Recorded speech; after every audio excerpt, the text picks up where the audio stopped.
I just have to comment on everything. Thank you for how deep the Father's love for us. A different kind of soul music. Celtic. A little bit of Appalachian in it. Beautiful. Oh. The text today has 3 phrases that form the basis for my sermon. They are, Jesus says to Philip, "Follow me." Philip says to his brother Nathanael, "Come and see." Come and see for yourself. Jesus says to Nathanael, "I saw you under the fig tree." I saw you under the fig tree. We're going to consider them in reverse order because I want to get to follow me at the end. So the first one is, Jesus says to Nathanael, "I saw you under the fig tree." Now, first of all, who's Nathanael? We had the simplest question asked in our Wednesday Bible study last week. Andrew said, who were the 12 disciples? You've heard about them all your life, right?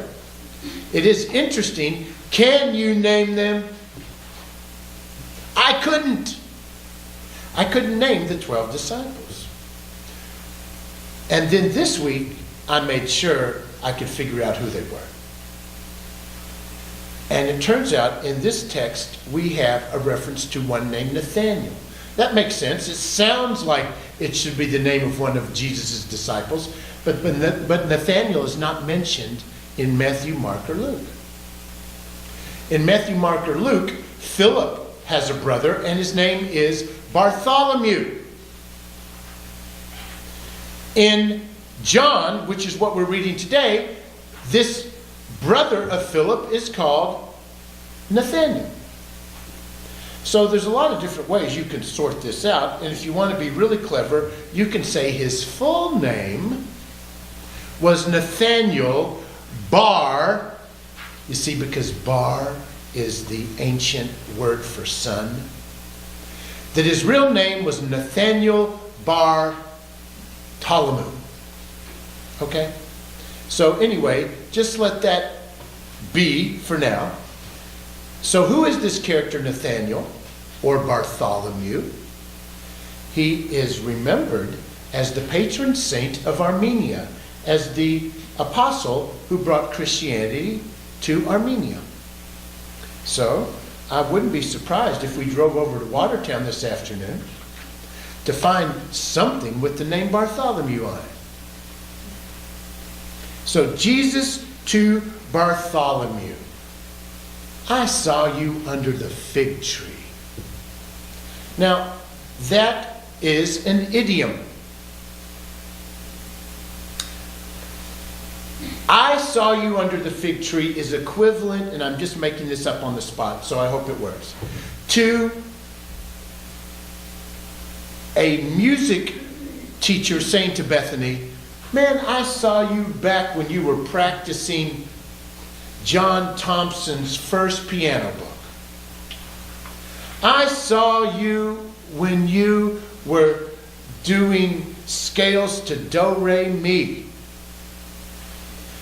"I saw you under the fig tree" means to say to a famous Cambridge intellectual, "I saw you when you were going for a coffee at the Oban Pan in Holyoke Center of Harvard Square." "I saw you under the fig tree" means, in Jesus' context, I know you are a diligent spiritual student. Because rabbis used to meet under fig trees with their disciples. So when Jesus says, "I saw you under the fig tree," it means I know what you're about. I know you are a diligent seeker of the spiritual life. Now, let's go to another level of depth with this phrase. "I saw you under the fig tree." Another way of saying this is Jesus says to Nathanael,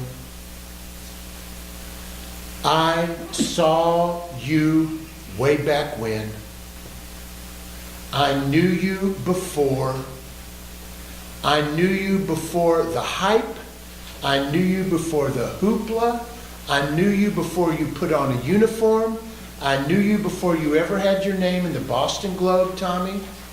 I knew you, or Jay. I knew you. I know what you're afraid of. I know what you like to keep secret. I know you when you don't have on your masks. I know you when you're not parading your accomplishments. I know you beyond what other people think you are. I know you beyond what the stuff you have is. I know you.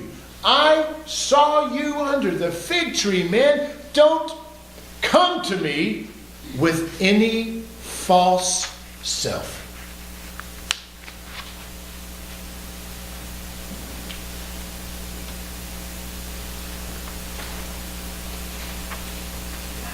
I saw you like a little child. I saw you before you put on all the equipment of adulthood that kind of defend you from intimacy, that protect you, that keep you safe so no one can know that you're really vulnerable underneath. I know you.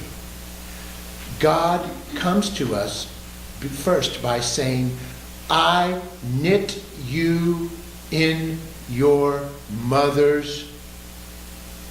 Did you hear the song? You said it. I knit you in your mother's womb. Don't bring me the inflated. Don't bring me the stuff you got from a catalog. I know you.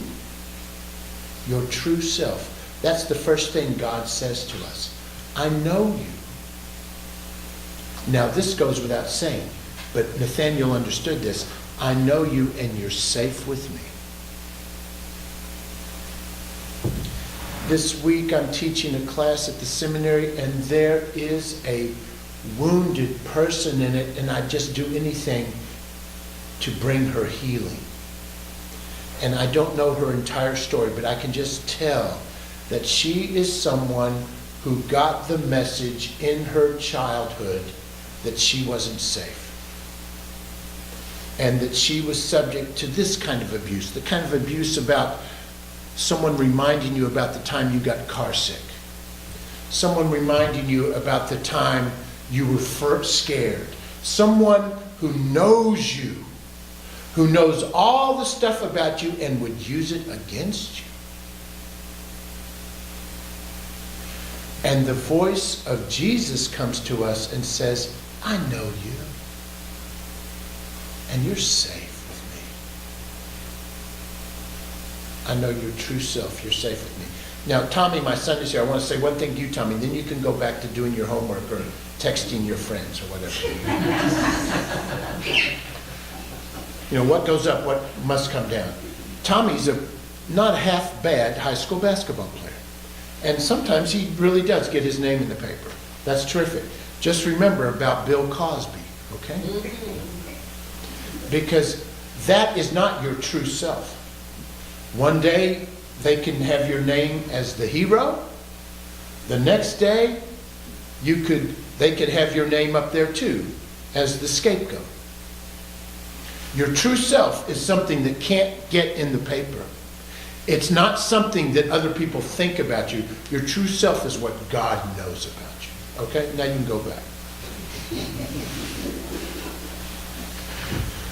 So that's the first thing. I saw you under the fig tree. We come to God and He already knows us. The second thing is, Philip says to Nathanael or Bartholomew, whatever his name is, Philip says to his brother, well, come and see. You see, Philip had said, oh, there's Jesus. And Nathanael said, "Can anything good come out of Nazareth?" And so Philip says, "Hey man, I'm not trying to sell you anything. I don't get royalties off of this. There's no finder's fee. Come and see for yourself." Can anything good come out of Nazareth? Well, come and see. We are so led by popular opinion. We are so influenced by the top 40, by the Academy Award nominees. They say this is a good movie. Oh, really? Yeah. And then you go watch it. You say, it's a good movie. And everyone says, it's great. I want to find that little boy who can say, but he's not wearing any clothes. We are so led by popular opinion, by pollsters and pundits. Would we ever have the courage or desperation to leave the crowd and just see for ourselves? Would we ever have the courage to just come and see? Or have we received messages all our life, well, nothing good can come out of Nazareth. Great things can come out of Boston. Nothing good can come out of northern Nigeria. Nothing good can come out of Guatemala. Who knows what we've heard? We've got the world divided into opinions people have given us. Have we ever thought for ourselves? Have we ever just followed the advice of come and see for yourself? Don't buy what they're selling.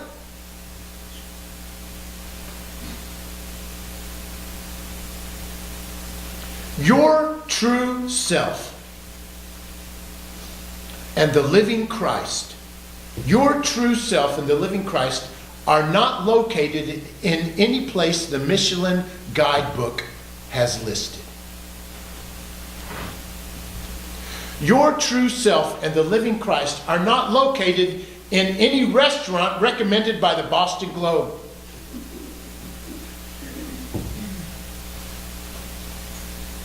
Lift up your eyes. Look outside the box. Leave the tour group. Play hooky from the curriculum. Take a risk and come and see for yourself.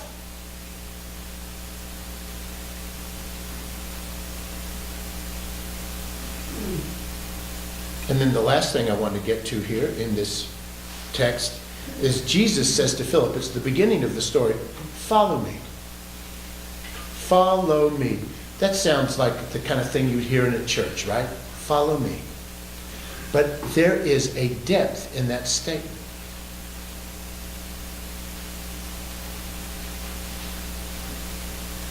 There are some leaders who give orders and say to the group, forward, march. And then there are other leaders who say, follow me. I'm going first. I'll never ask you to do anything I wouldn't do myself. Not, okay, you guys, go out there and do it, but rather, just follow me. Can't you understand? That's what Jesus is saying. Jesus isn't just saying, follow me. He says, I am with you. And I'm one step ahead of you. And if you will follow me, you'll be safe. Follow me in reaching out to the poor. Follow me in entering the zone of the sick and the prisoner. That's what Jesus did. Follow me in the way of the cross. Follow me in doing the will of the Father and knowing a joy that the world didn't give you and the world can't take away. Now, you guys understand that even though I'm a lifelong Baptist, this crazy thing has come over me in the last few months. And all of a sudden, I'm going soft on Roman Catholicism. I mean, we're supposed to be enemies, right? But I forgot the Reformation took place. I'm just totally relaxed. And I'll tell you something else, that if the Roman Catholic Church kind of sent me an invitation right now and said, would you all like to join us? And Jorge Mario Bergoglio could be your leader, Pope Francis, I think I'd say, absolutely, this guy. And you know what? This guy, he says, follow me. He says, don't do what I say, do what I do. Do you know he doesn't live in the Vatican Palace? He lives in the dormitory for guests. Did you know he attended Yom Kippur services for Jews, even though he didn't issue a papal encyclica on the role of Christians and Jews. He just went to worship with Jews and said, you are my elder brothers and sisters. Follow me. Live it.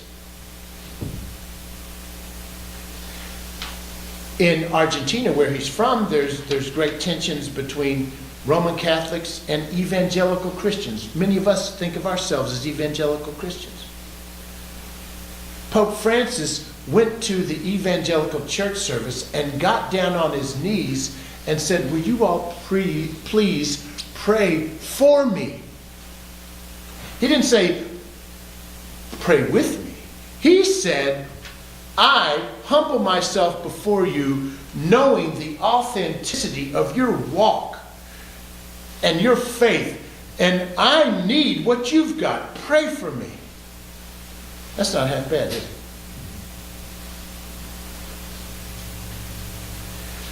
You know, this word, all my life I've heard the word pontiff, which we've come to recognize as means a leader in the Roman Catholic Church. Pope Francis has his own definition of pontiff. You ever been on a pontoon? Then you understand that deep down the Latin for pontiff means bridge builder. So he imagines being the pontiff doesn't mean you're the leader of anything. It means you're the bridge builder between people. Follow me. Why do we follow? Why did Philip follow? We follow because deep down we believe that the one asking us to follow knows us, knew us and knit us, knows us and loves us. We follow because Christ offers this invitation freely without coercion. Jesus only takes volunteers. Jesus, the Lord of the universe, respectfully knocks on the door of our hearts and even gives us the dignity to say, not yet, no, and then goes away, although he'll come back. You see, we have the opportunity to come and see for ourselves whether the spiritual life is meaningful. And finally, we follow because the Son of Man came to give his life for others and always walks ahead of us to guide us through the storm, to shield us from the wind, to make sure that we will not stumble. Okay, I've just got one more thing to say and then we're done. Some of you have been following Jesus all your life.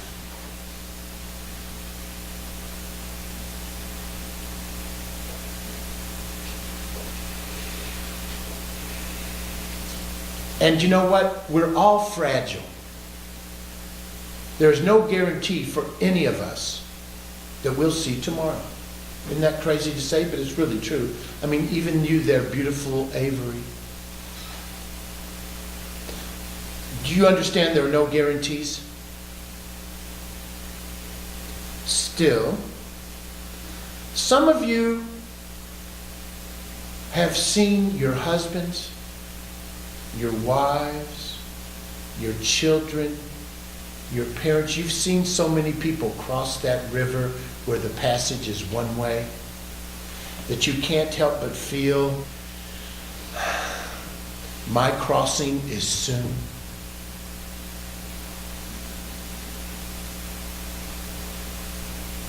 You've been following Jesus all your life. I want to tell you this morning that at that river, Jesus also says, follow me. Because I made it across. Follow me. I've gone through suffering. I've gone through death. I've gone through despair. I've gone through thinking I was totally alone in the universe. But just follow me because I made it to the other side. On some glad morning.